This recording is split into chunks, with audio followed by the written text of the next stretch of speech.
우리가 정말 혼돈의 시대, 불확실성의 시대를 살고 있지 않습니까? 그래서 이 현대 세계에서 우리가 신앙을 제대로 지키면서 살려면 정신을 좀 바짝 차려야겠다. 이 생각이 들 때가 많습니다. 세상은 우리 그리스도인들과 교회가 넘어지도록, 쓰러지도록 호시탐탐 노리고 있습니다. 사도 베드로가 베드로전서 5장 8절 9절에서 이미 이렇게 말씀하셨어요. 근신하라, 깨어라, 너희 대적 마귀가 우는 사자같이 두루다니며 삼킬 자를 찾나니 너희는 믿음을 굳건하게 하여 그를 대적하라.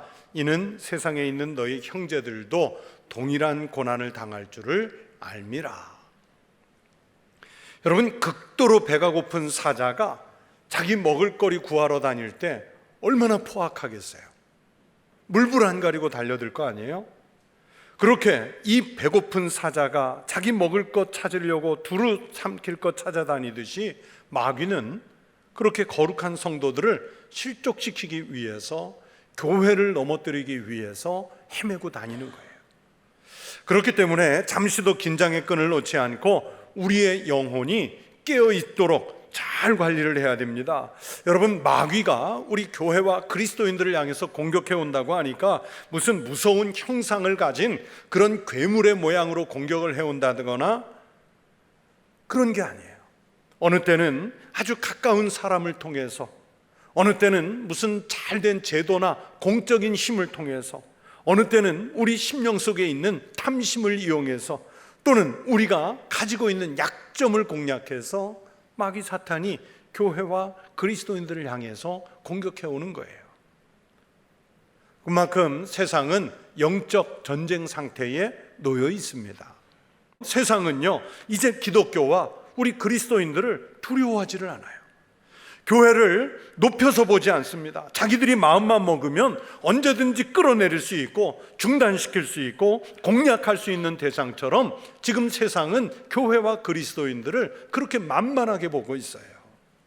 우리가 예전에는 아주 쉽게 우리 한국교회 1000만 성도 얘기했는데 이제는요 700만 명 이하로 봅니다. 2주 전에 나온 우리 총회 교인 수가요 작년보다 5만 명이 줄었고요, 10년 전보다는 정확하게 50만 명이 줄었습니다. 우리 교단이.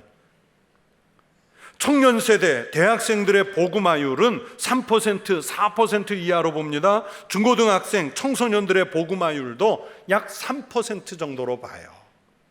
저희들이 신학교에서 선교학을 공부할 때요 5% 미만이면은 그걸 미전도 종족이라고 말하는데, 여러분, 미전도 종족이 아프리카 어느 부족에 있는 게 아니라 동남아시아의 어느 정글에 있는 부족들이 아니라 이제는 우리가 데리고 있는 우리나라의 청소년들이, 우리나라의 청년들이 이제는 미전도 종족이 됐어요.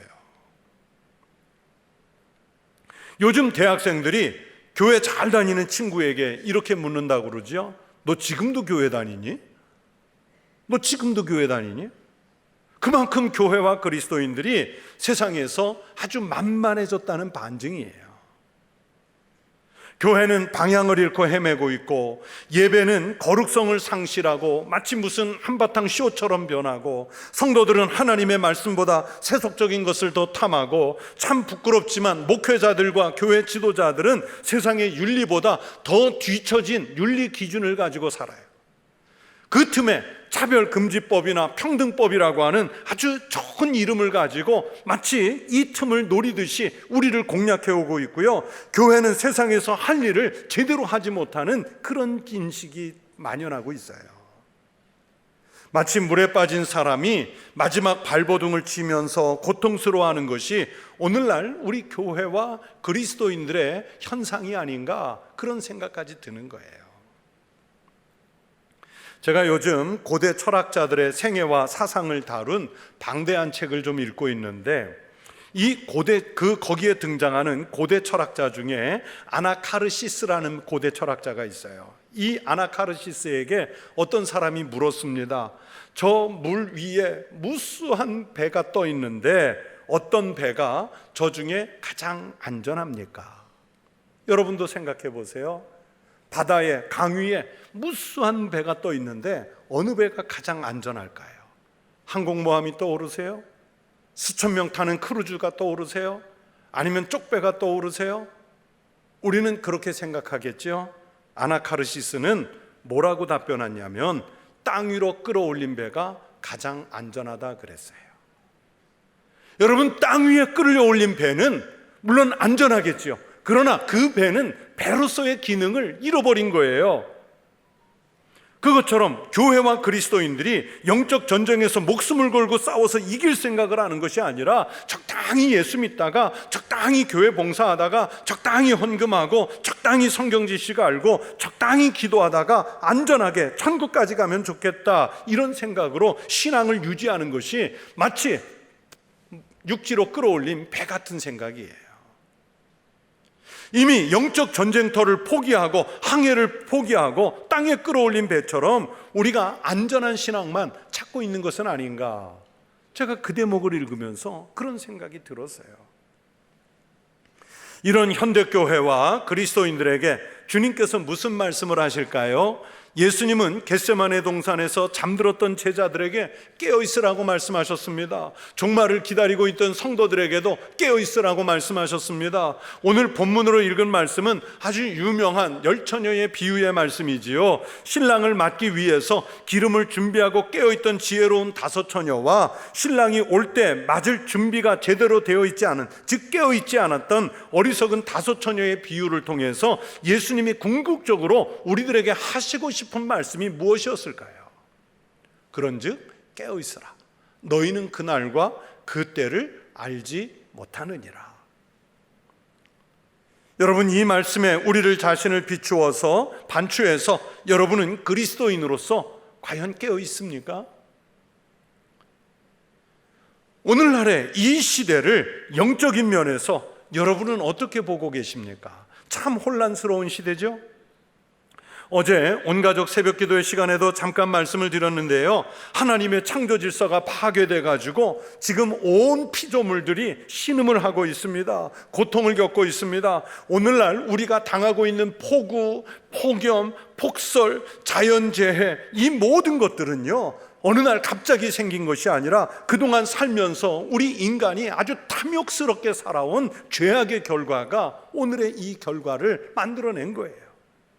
사람들의 영혼이 피폐해져서 서로가 서로를 학대하고요, 서로가 서로를 불신하고요, 갈등이 만연하고요, 학대의 단계를 넘어서 전혀 알지 못하는 사람을 향해서, 불특정 다수를 향해서 무작위로 칼부림을 일으키고 있는 게 오늘 우리가 살고 있는 이 불안한 시대의 현상이잖아요.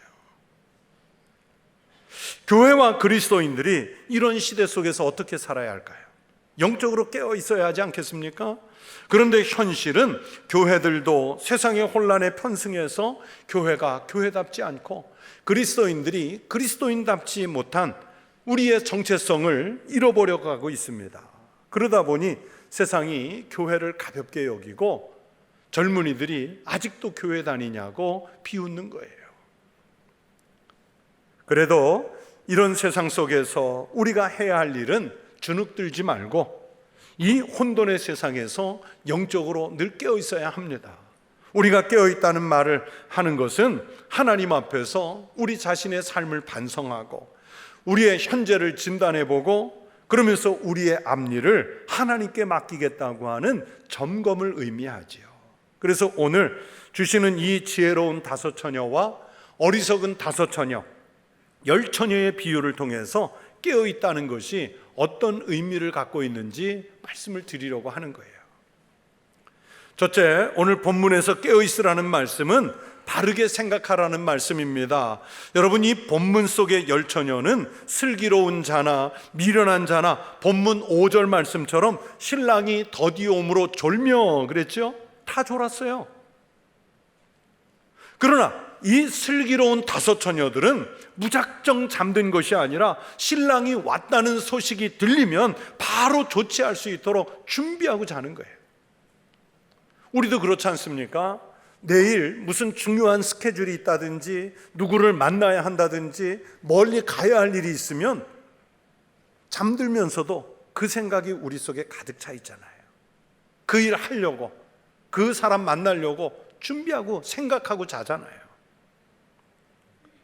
다시 말하면 우리의 생각이 다 졸면서도 다 자면서도 신랑이 오면 맞이할 일에 생각이 집중되어 있다는 뜻입니다. 여러분, 그래서 깨어 있다는 것은 분별력을 의미하지요. 믿음의 일과 불신앙의 일을 분별하라는 뜻입니다. 가치 있는 일과 무가치한 일을 분별하라는 뜻입니다. 중요한 일과 덜 중요한 일을 분별하라는 말씀입니다. 어떤 사람은 하나님이 기뻐하시지 않는 일에, 전혀 유익하지 않은 일에, 가치가 없는 일에 매달려서 살아요.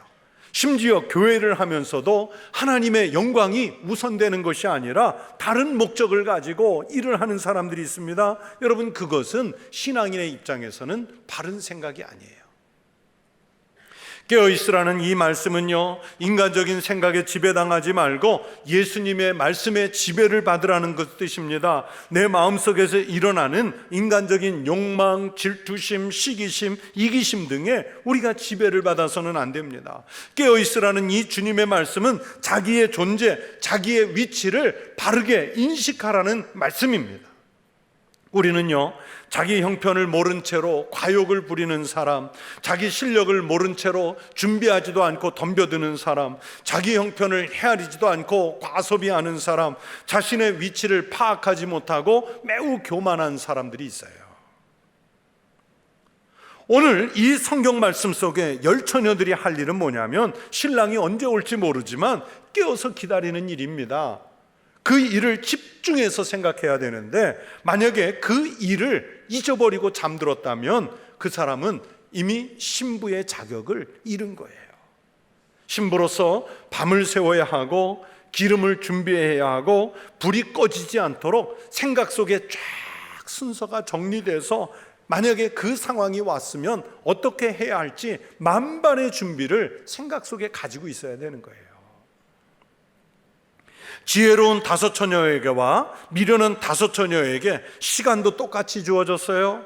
기회도 똑같이 주어졌지 않습니까? 그 기회를 깨어 기다린 사람들에게 하나님은 함께하는 복을 주셨고, 미련하게 낭비한 사람들, 깨어있지 못한 사람들은 잔치 장소 밖으로 쫓겨나는 아픔을 주시지 않습니까? 여러분은 요즘 무슨 생각에 집중하고 사십니까? 지금 말씀을 들을 때는 하나님 말씀에 집중하는 것 같지만, 그러나 여러분의 삶의 현장, 자리에, 직장에, 일터에, 가정에 가서는 내 생활을 무슨 생각이 나를 지배하고 있습니까? 내가 어떤 상황이나 일을 만났을 때 무엇을 판단의 기준으로 삼고 계십니까? 평소의 생활 속에서 또는 중요한 일이 있을 때 그때 여러분의 생각 속에 주님은 떠오르십니까? 여러분의 생각과 삶을 하나님께 집중하시기 바랍니다. 그것이 깨어있는 신앙인 줄로 믿습니다. 둘째, 깨어있으라는 말씀은 기름을 준비하듯이 항상 준비하라는 말씀입니다. 오늘 말씀 속에 미련한 다섯 처녀들은요, 분명히 자신들의 기름을 점검할 때 아마 대충 생각해가지고 이 정도면 넉넉하겠지, 모자라지는 않을 거야, 그러면서 적당하게 판단했을 겁니다. 자신들의 판단에 의지했어요. 경험에 의지했을 겁니다. 또 낮에 올지 모른다는 생각도 했을 거예요. 이런 것은 신앙에 있어서 매우 관성적인 또는 관념적인 태도입니다. 신앙생활을요, 여러분 짐작이나 아니면 관성으로 하는 게 아니에요. 그것은 신앙생활뿐만이 아니라 모든 것이 그렇지요. 여러분, 등불은 밤에 켜져야 그 가치가 빛납니다. 낮에 빛이 밝을 때는 아무리 많은 등불을 켜놓아도 그 빛이 효력이 없어요. 우리의 신앙도, 그리고 우리가 생활하는 태도도 언제 빛을 낼 수 있느냐? 위기 때, 인생의 밤이나 고난이 찾아왔을 때 그 사람이 어떻게 준비했는지를 그때 알아요. 다 같이 평안할 때는 잘 몰라요. 평소에 다른 사람들이 그냥 그렇게 있다고 해서 나도 그냥 그렇게 살면 세상을 이길 수 없습니다. 학생 때 보면요, 공부 잘하는 학생들은요, 학교에서 볼 때는 별로 열심히 공부 안 하는 것 같아요. 그리고 학교에 와서 기껏 한다는 말이, 야, 어젯밤에 손흥민 축구 봤냐? 김하성 야구 중계 봤냐? 야, 요새 그 넷플릭스에서 하는 아주 재밌는 시리즈 있는데 그것 좀 봤냐? 그런 재밌는 얘기들을 해요. 그러면 공부를 안 하는 학생은 뭐라 그러냐면, 아, 쟤도 놀았는, 나만 논 게 아니구나, 그러면서 안심을 해요. 그러나 여러분, 공부 잘하는 학생들은요, 그냥 놀거나 그냥 쉰 게 아니에요. 자기 할 거 다 해놓고, 자기 준비할 거 다 준비해놓고 나머지 시간에 그렇게 놀았다는 얘기예요. 그런데 못하는 애들은 그때도 놀고 준비할 때도 놀아요. 여러분, 준비하지 않은 사람이 준비하는 사람 이겨먹을 수 없습니다. 믿음도 평소에 준비해둬야 합니다. 성도가 위기를 만났을 때 비로소 그 사람의 신앙 수준을 알 수 있습니다. 아무리 믿음이 좋은 것 같아도요, 몸이 아프거나 뭐 사업이 갑자기 곤궁해지거나 아니면 가정에 큰 위기를 만났을 때 그때 믿음에 의지하지 않고 신앙적이지 못하고 인간적인 방법을 찾는 사람들이 있습니다. 그러나 평소에는 잘 드러나지 않지만 오히려 위기 앞에서 담대하게 신앙적인 용기를 힘써내는 사람들이 있어요. 남들은 잘 몰랐지만 그분은 틈틈이 자신의 신앙을 점검하면서 성장시켜온 사람이에요. 등을 켜기 전에 기름의 양을 봐야죠. 오늘 본문에서 기름을 준비하지 않은 5 처녀는 미련한 사람들이 되었습니다. 빌려서 쓸 수 있다는 생각은 준비하지 않아도 해결할 수 있다는 자만심의 발로입니다. 그들은 분명히 사회생활을 할 때 아주 약삭 빠르고 남들에게는 지혜로운 것처럼 보였을 거예요. 대충 살면서도 잘 사는 것처럼 보였을 거예요. 그래서 신랑에게 10명의 후보, 그 신부감으로 선택된 그런 사람들이 되지 않습니까? 그러나 정작 중요할 때 그들은 기름이 있겠거니 하고 안심하다가 실상은 자기네들이 준비한 등을 켜보지도 못한 채 쫓겨나는 신세가 되지 않습니까? 여러분, 여러분의 삶을 점검해 보십시오. 마음을 점검해 보십시오. 신앙을 점검해 보십시오. 내 남은 생을 위해서 내가 기도로 준비하고 있는가? 내가 하나님을 더 잘 믿기 위해서 실력을 준비했는가? 또 연세가 높은 노년이시면 지금, 아니 오늘 밤이라도 주님이 날 부르시면 나는 천국에 들어갈 준비를 제대로 하고 살고 있는가? 이건 점검해 보셔야 돼요. 여호와 이레라는 말이 있습니다. 아브라함이 100세에 얻은 아들 이삭을 모리아 산에서 산 제물로 바치려고 할 때 하나님께서 그 큰 아브라함의 믿음을 보시고 미리 나뭇가지에 걸리게 해서 준비했던 산 양을 말하지요. 그것을 여호와 이레라고 그랬어요. 하나님은요, 늘 우리를 위해서 그렇게 준비하고 계십니다. 그런데 누구를 위해서 준비하느냐? 아브라함처럼 신앙이 제대로 준비되고 그 신앙을 갖춘 사람을 위해서 하나님이 준비하시는 것이지 아무나에게나 그 준비를 해주시는 게 아니에요. 아브라함이 아들 이삭을 바치려고 할 때 마침 때맞춰 우연히 살아있는 양이 나뭇가지에 걸린 게 아니란 말씀입니다. 에벤에셀이라는 말이 있습니다. 사무엘이 블레셋과 전쟁을 할 때 이스라엘이 도무지 이길 수 없는 아주 약한 전력을 가지고 그 강한 블레셋과 싸워 이길 수 있도록 하나님께서 이스라엘을 도우셨지요. 그래서 사무엘이 하나님께서 우리를 여기까지 도우셨다 하는 뜻에서 큰 돌 기둥을 세우고 거기를 에벤에셀, 하나님이 우리를 도우셨습니다, 이렇게 고백을 했어요. 하나님은 언제나 우리를 도울 준비를 하고 계시는데 누구를 도우시겠습니까? 사무엘처럼 기도로 준비한 사람을 도우시는 거지 아무나 에벤에셀이 아닌 거예요. 하나님께서 언제나 나를 위해 준비하시고 언제나 나를 위해 도우실 준비를 하십니다. 그에 응답해서 우리도 주님의 뜻에 맞는 삶을 살도록 준비하고 하나님의 역사에 내가 도움이 되도록 사용하시게 준비해야 합니다. 신앙생활이나 또 가정생활이나 직장과 학교에서 늘 믿음의 삶, 바른 그리스도인의 삶을 살도록 준비하고 또 미래를 준비하는 우리 성도들의 생활이 되시기를 바랍니다.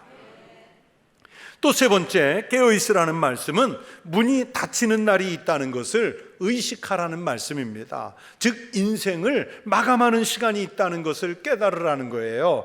여러분, 신랑이 도착하고 나니까 문이 닫히지 않습니까? 오늘 본문 10절에 보세요. 신랑이 오므로 준비하였던 자들은 함께 혼인잔치에 들어가고 문은 닫힌지라. 문은 닫히는 거예요. 슬기로운 다섯 처녀는 신랑을 맞을 시간에 제한이 있다는 걸 알았습니다.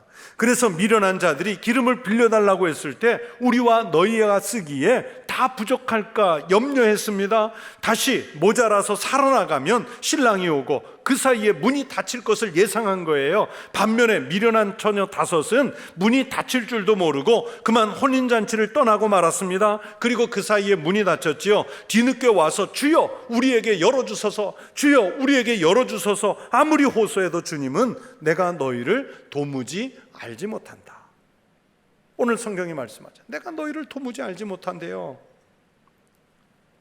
어느 시점이 되든지 우리 인간에게는 반드시 하나님 앞에서 계산하는 날, 심판하는 날이 있습니다. 그 사실을 알고 있어야 됩니다. 여러분, 그것이 신앙의 깨달음이에요. 문이 닫혔다는 것은 시간이나 기회, 여건이 항상 주어지는 것이 아니라는 뜻입니다. 기회가 주어졌을 때 활용할 수 있어야 됩니다. 문이 열려 있을 때 들어가야 됩니다. 시험을 보면 시험 준비하는 날이 있지요. 사업가들은 사업을 펼칠 기회가 있습니다. 우리 인생을 마치는 날에는 생명이 끝나는 최후의 시간이 있어요. 그때까지 어떤 삶을 살 것인가를 결단해야 됩니다. 슬기로운 다섯 처녀나 미련한 다섯 처녀나 똑같은 시간, 똑같은 통보, 똑같은 대상을 주셨잖아요. 그러나 문이 닫혔을 때 그들이 머문 곳은 달라요. 슬기로운 다섯 처녀는 신랑과 함께 잔치 자리에 있었고, 미련한 다섯 처녀는 성문 밖에 쫓겨나서 어두운 곳에서 슬피 울고 있지 않습니까? 여러분, 인생을 마칠 때 어느 곳에 서 있기를 바라십니까? 학교를 마친 학생이 어떤 길로 가길 원합니까? 사업을 하다가 우리가 이제 마무리할 때, 직장 생활을 마무리할 때 여러분은 어떤 모습으로 서 있기를 원하십니까? 그리스도인으로서 그리스도인답고 교회로서 교회다워야 이 혼돈의 세상, 영적 전쟁터에서 승리할 수 있습니다. 제가 앞에서 말씀드린 요즘 읽고 있다는 그 책에서 소크라테스 편에 소크라테스와 관련해서 이런 이야기가 나와요. 우리는 소크라테스 그러면 너 자신을 알라 이것만 생각나지만 너무 위대한 철학자예요. 어떤 사람이 소크라테스에게 이런 질문을 했습니다. 어째서 당신은 그렇게 존엄하고 고매한가? 소크라테스가 존엄하고 고매한 존재예요. 여러분, 그랬더니 소크라테스가 뭐라고 대답했을까요? 나 자신을 알기 때문입니다. 그랬을까요? 아닙니다. 내가 그럴 수 있는 것은, 즉 내가 존엄하고 고매한 이유는, 내가 그럴 수 있는 것은 소크라테스이기 때문이요 그랬어요. 아, 얼마나 멋있어요. 자기가 소크라테스이기 때문에 자기는 존엄하고 고매하대요. 그러면서 제가 질문해 봤어요. 요즘 우리 그리스도인들에게 당신은 어째서 그렇게 힘이 있고 요즘같이 이 혼란한 시대 속에 그렇게 당당합니까? 그렇게 여러분에게 묻는다면 우리는 뭐라고 대답하겠습니까? 내가 이 혼돈의 세상에서 흔들리지 않고 여전히 당당할 수 있는 것은 내가 그리스도인이기 때문입니다. 여러분, 그렇게 대답하세요? 그렇게 대답하실 수 있는지요? 사랑하는 성도 여러분, 이 험한 세상을 향해서 세상이 그렇게 된 것에 대해서 남 탓만 하지 말고요, 저 사람들 왜 그래? 그러지 말고 내가 그리스도인으로서 제대로 깨어있는 삶을 살았나? 영적으로 나는 건강한가? 나는 주님이 오신다면 맞을 준비를 하고 사는가? 점검해서 내 영혼이 잠들지 말고 깨어있는 슬기로운 그리스도인들이 되시기를 축원합니다. 그래서 어느 때 신랑 우리 주님 예수 그리스도가 오시더라도 그분을 영접할 수 있는, 그래서 그분과 함께 할 수 있는 영적으로 잘 준비된 그런 믿음의 성도들이 되시기를 주의 이름으로 축원합니다.